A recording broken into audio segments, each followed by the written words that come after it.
시간 주시는 하나님의 말씀은 예레미야 2장 13절 말씀입니다. 내 백성이 두 가지 악을 행하였나니 곧 그들이 생수에 근원되는 나를 버린 것과 스스로 웅덩이를 판 것인데 그것은 그 물을 가두지 못할 터진 웅덩이들이니라. 아멘. 오늘 우리는 이 짧은 본문을 읽었지만은 이 본문 가운데서 아주 중요한 단어가 나오기에 먼저 설명해 드리고자 합니다. 그 단어는 바로 생수라고 하는 단어입니다. 이 생수는 우리가 흔히 마시고 있는 그 물을 뜻하는 것이기도 하지만은 그보다는 하나님께서 우리 인간에게 주는 생명의 기운 또는 어떤 힘 또는 복을 의미한다라고 할 수가 있습니다. 이 단어가 가장 먼저 쓰이고 있는 데는 바로 창세기 2장입니다.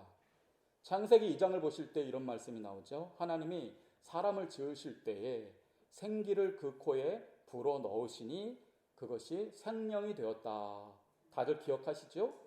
그때 말한 그 생기라는 단어와 오늘 본문에 나오는 생수라고 하는 단어는 어원이 같습니다. 같은 뜻이라는 것입니다. 그러므로 오늘 본문에서 생수에 근원되는 나를 버렸다라고 주님이 스스로를 가르쳐 주셨는데 그것은 단지 우리가 마시는 이 물을 말하는 것이라기보다는 사람을 사람되게 하는 기운, 사람을 복되게 하는 그 능력을 의미하는 것이라고 말할 수가 있는 것입니다. 하나님께서는요, 짐승도 만드시고 사람도 만드셨지만은 사람에게는 특별하게 하나님의 생기를 불어 넣으셨습니다.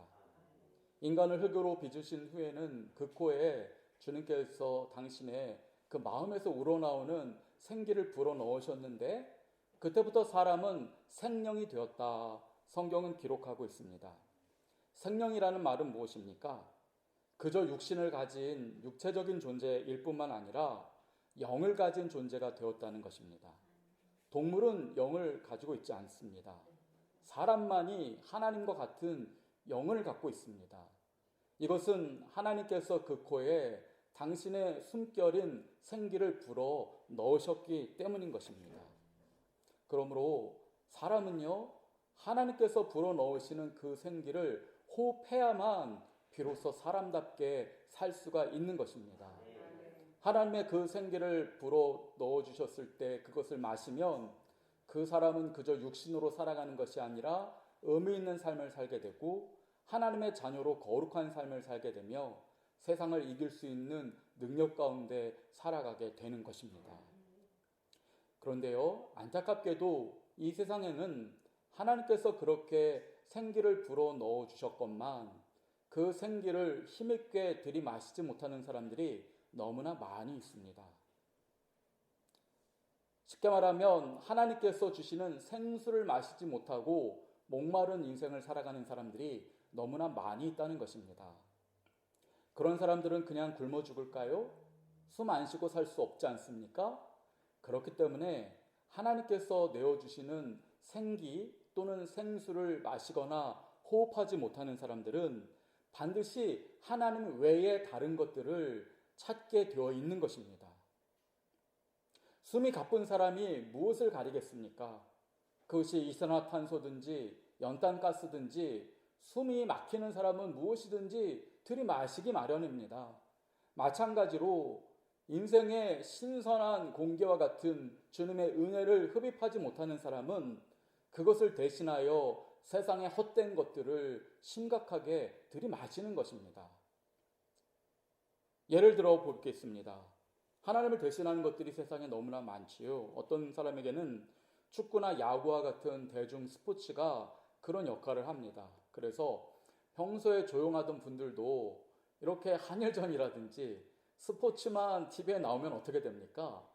막 난리를 치지 않습니까? 소리를 막 지르고 평소에 얌전하던 그분들도 함성을 지릅니다. 그때만큼은 잠깐 생기를 되찾은 것처럼 보입니다. 또 우리 청소년들 보십시오. 공부할 때는 그렇게 죽은 동태눈처럼 되어 있던 아이들이 컴퓨터 앞에 앉아서 오락을 한다든지 그런 것만 하게 되면은 어떻게 됩니까? 3박 4일 동안 밤잠도 자지 않고 그 컴퓨터에 매달리기도 하는 것이 요즘 아이들 아닙니까? 그때 잠깐 생기를 얻는 것입니다. 그것만 해도 괜찮습니다. 요즘에 많은 사람들은 음란한 성행위에 생기를 얻으려고 하기도 합니다. 광기 어린 생기가 그들이 어두운 밤에 음란한 일을 찾아 돌아다닐 때에 짐승에게서 나오는 눈동자처럼 빛이 납니다. 술이나 마약, 도박에 중독된 사람들도 그렇습니다. 하나님이 주시는 은혜를 받지 못하기 때문에 그것을 대신해서 무엇이라도 받으려고 하고 그러면서 중독되고 음란해지고 죄를 지으면서 멸망해 가는 것입니다. 세상에서는 그래도 고상하고 그럴듯하게 보이지만 하나님이 주시는 생기가 아닌 것들도 있습니다. 세상의 명예도 그렇고요. 또 학식도 그렇습니다. 세상 사람들이 명예를 얻은 사람, 학식을 얻은 사람들을 다 우러러보고 존경하지만 그 본질에 있어서는 하나님이 주신 것이 아니라면 결국에 그것이 도박이나 게임이나 크게 다르지 않은 것입니다. 그를 살릴 수가 없는 것이지요. 헛되고 헛된 것입니다. 그런데 오늘 읽은 말씀에 읽은 후의 11절 말씀을 좀 더 읽어 내려가다 보시면은 주님께서는 이렇게 주님 대신에 다른 것에서 은혜를 찾으려는 사람들에 대하여 다음과 같이 말씀하십니다. 나의 백성이 나의 영광을 무익한 것과 바꾸었구나 말씀하십니다. 하나님의 영광을 받고 주님으로부터 은혜를 받고 살아가야 되는 사람인데 그가 그 하나님의 은혜를 내팽겨쳐버리고 무익한 것으로 대신하였구나. 하나님은 그렇게 말씀하시는 것입니다. 너무나 어리석은 삶을 살아가는 것이지요. 제가 어릴 적에요. 동네에 엿장수가 서울이었지만 그래도 들어왔습니다. 어릴 때 엿 좀 드셨나요? 네.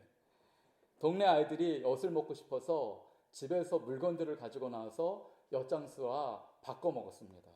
하지만 아이들이란 그 존재는 어떻습니까? 엿의 가치와 자신이 가지고 있는 물건의 가치가 어떻다는 것을 잘 모르지요.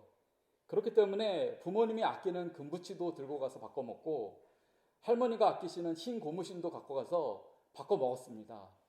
그러다가 저녁에 집에 들어가서는 부모님한테 엄청나게 얻어맞았죠. 아이들은 그럴 수밖에 없습니다. 아이들은 가치가 무엇인지에 대해서 제대로 알 수 있는 지혜가 없기 때문입니다.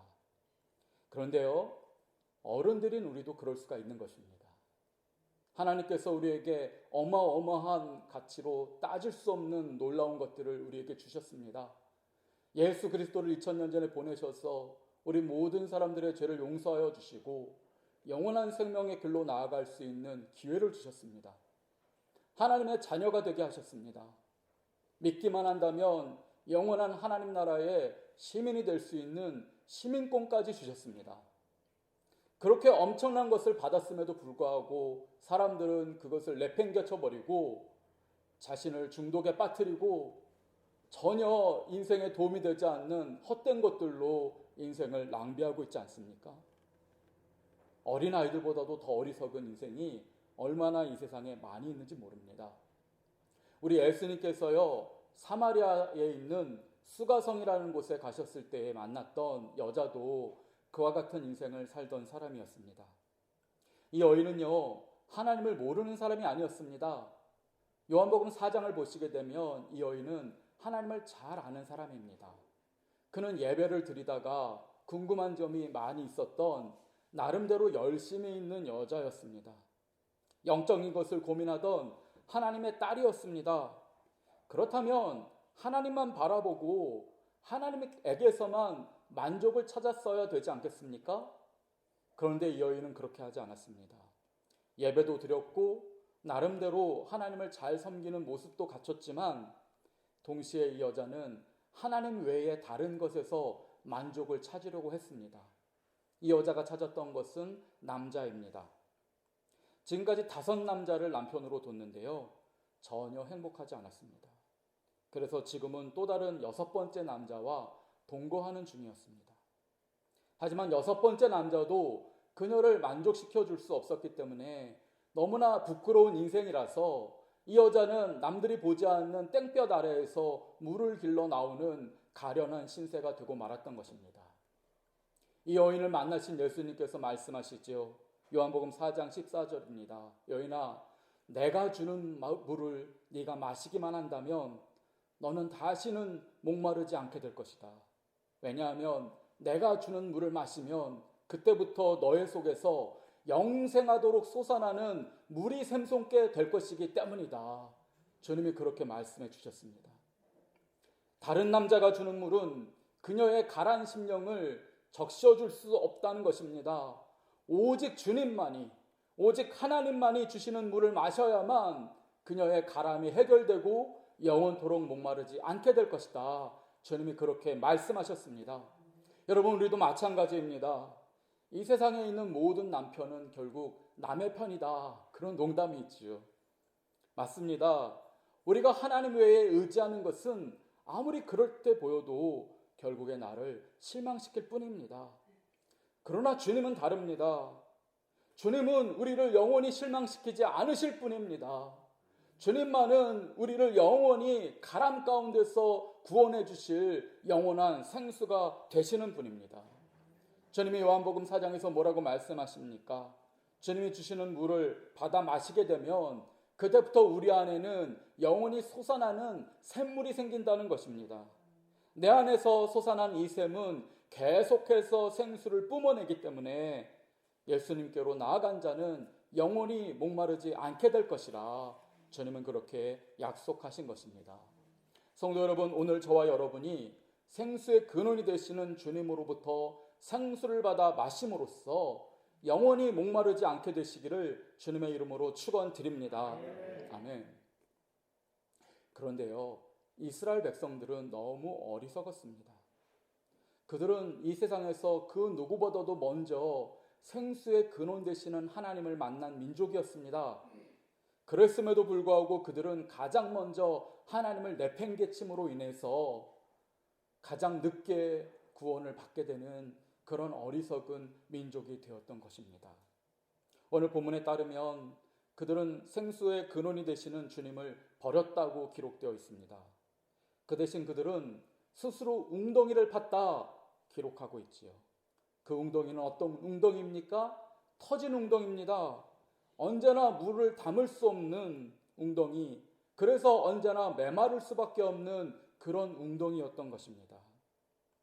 안타까운 일은요, 이 이스라엘 백성들에게 일어난 일이 오늘 저와 여러분에게도 일어날 수 있다는 사실입니다. 이스라엘 백성은 하나님을 모르는 백성이 아닙니다. 하나님이 선택한 백성입니다. 하나님이 구원을 주시려고 오랫동안 공들였던 백성입니다. 그럼에도 불구하고 그들이 그 많은 은혜를 받았지만 생수의 근원 되시는 하나님을 몰라라 하고 자기의 주목과 자기의 계획과 자기의 뜻을 따라서 터진 웅덩이를 파느라 주님을 외면했던 것입니다.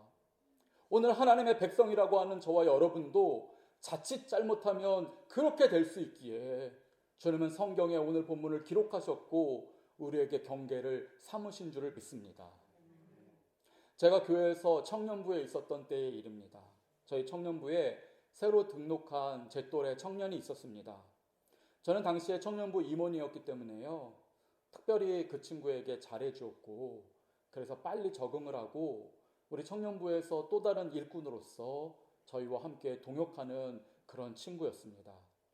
그 당시에 저는 월계동에서 화곡동까지 2시간 넘는 길을 버스를 2번 타고 다니면서 교회 청년부를 다니던 중에 있었습니다.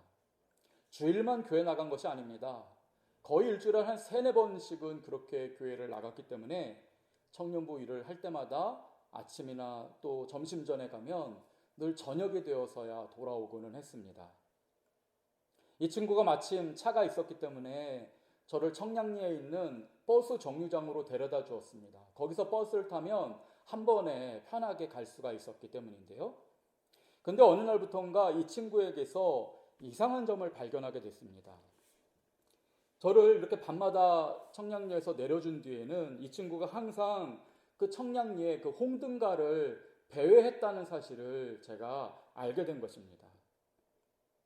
당시에 저는 친구에게 무슨 충고를 할 만한 그런 자격은 안 된다고 생각했기 때문에 그저 조용히 기도만 해주었고, 또 제가 다른 교회의 전도사로 부임이 되어서 모교회를 떠나게 되어서 그 친구와는 지금 연락이 끊겨진 상태입니다. 그런데 오늘 말씀을 묵상하면서 그때 일이 떠올랐습니다. 제 친구는요, 하나님을 모르는 사람이 아니었습니다. 청년부 일을 함께 할 정도로 믿음이 있는 친구였습니다. 예배도 빠짐없이 참석했고 따르는 후배들도 많았습니다. 시골 교회에 아버지가 교회를 지키는 장로님이셨습니다. 하지만 그는 예수님만으로 만족하지 못했던 것입니다. 그는 하나님이 주시는 은혜만으로는 만족하지 못했기 때문에 밤거리 여성들을 통해서 자신의 공허한 마음을 채우려고 했습니다.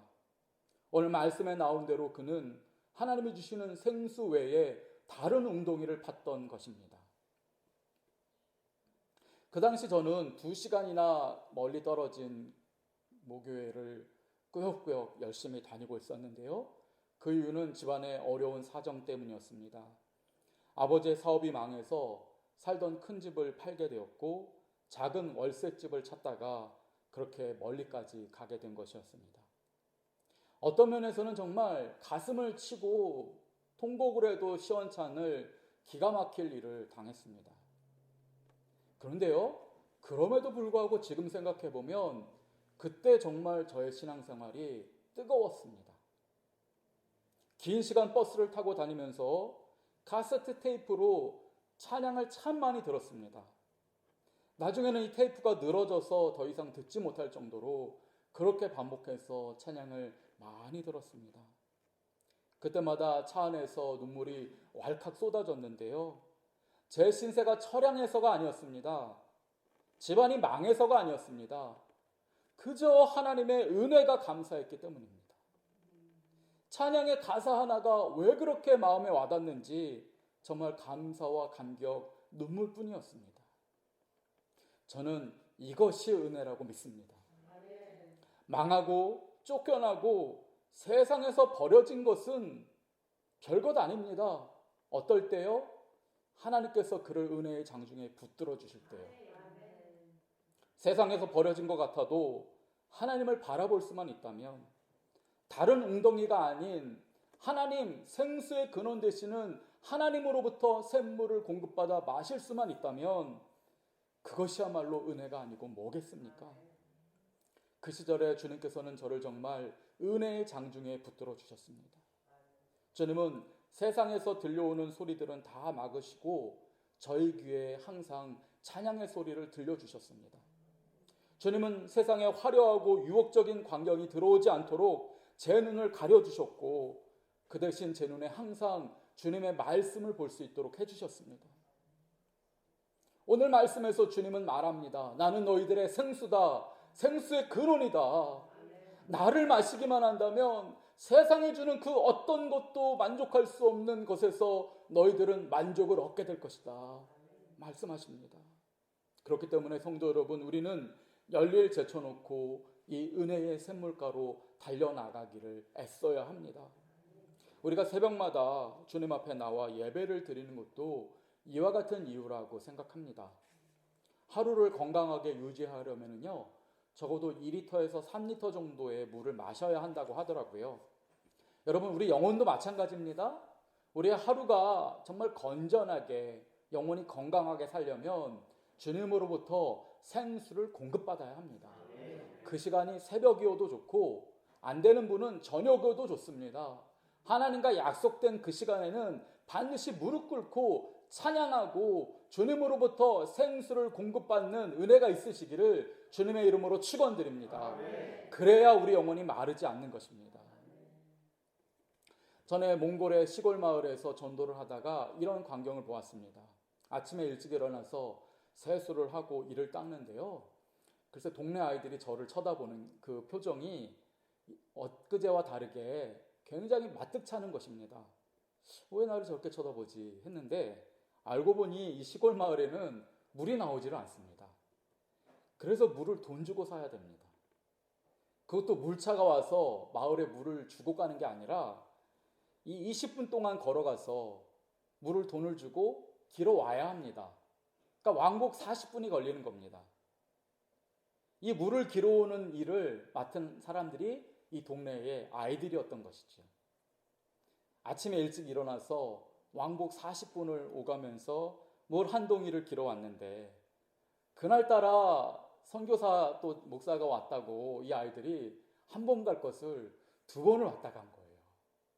그래서 물을 길러놨는데 저는 뭣도 모르고 아침에 일찍 일어나서 새수를 펑펑 그 물을 쓰고 양치질을 했으니 아이들이 볼 때 어떻겠습니까? 나중에 알고 얼마나 미안했는지 모릅니다. 여러분, 우리는 물이 흔한 세상에 살고 있습니다. 그래서요, 물이 부족한 사람들에게 있어서 그 물이 얼마나 귀한 것인지를 우리는 잘 알지 못합니다. 그래서 물을 그렇게 쓰면서도 고마운 줄 모르고 은혜를 모르는 것입니다. 제가 보니 하나님의 은혜도 그렇더라고요.